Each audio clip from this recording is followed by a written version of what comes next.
go, Brandon. Hey there, friends. I just returned from the Louisiana GOP convention over in Lafayette, Louisiana. Great setup. Enjoyed it. It was put on really well. Those guys that all put it on did an absolutely wonderful job. The men and the women that did that.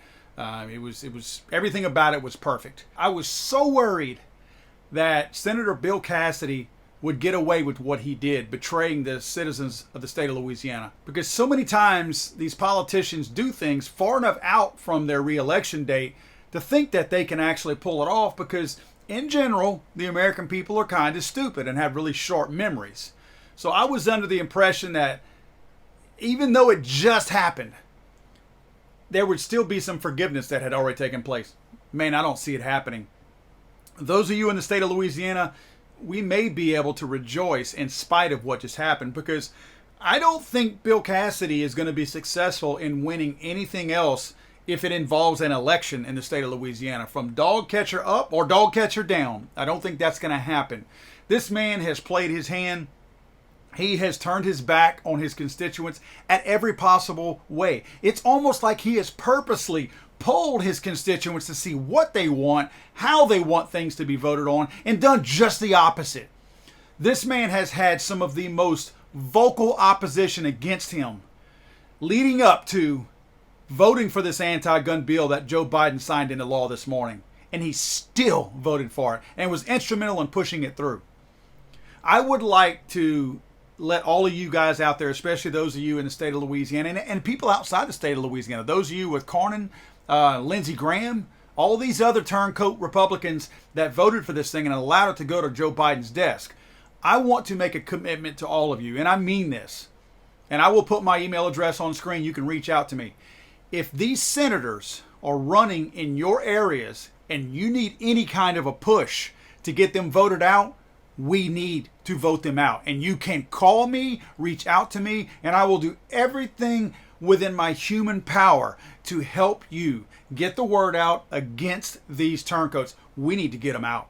We need to get them out. They need to be primaried out, for one. That's one of the things that the Republican Party has done such a poor, horrible job of. The Republican Party will latch on to an idiot like Cassidy and Cornyn and Graham because they feel like they have that name recognition. So they allow a lesser known, lesser preferred candidate to primary against them.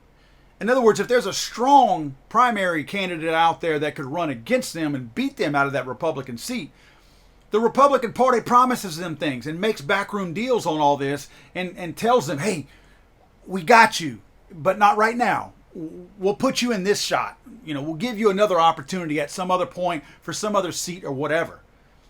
And they screw us out of it because they don't give us a person that can knock the person out of there and then challenge that Democrat for that same seat. They want that incumbent to stay in there. By all means, they want them in there. It doesn't matter what they do. You watch. The Republican Party will back all four. Well, of course, 4 or 5 of these guys are not even up for they're leaving. They're not gonna be up for re-election. But the Republican Party, Republican National Committee, will get behind every one else of these guys that runs again for re-election. They will get behind them and push them. They won't do anything to try to get them unseated, but we can, and I will. We need to push, guys. We need to get these rats out of Congress. They do not represent us. There's somebody out there who may not represent us wholly, but maybe partially. Because I don't feel like these idiots like Cassidy, Graham, Cornyn, all these guys, none of them are voting for and representing their voting constituents. It's time we get them out. It's on us, and it's our own faults if we have sharp memories on this and allow these people to continue to stay and remain where they're at. That's on us. We have nobody to blame but ourselves. When it's time to get rid of a rat, what's the number one thing that you need? You need a good rat trap. Be that rat trap. I'm the rat trap.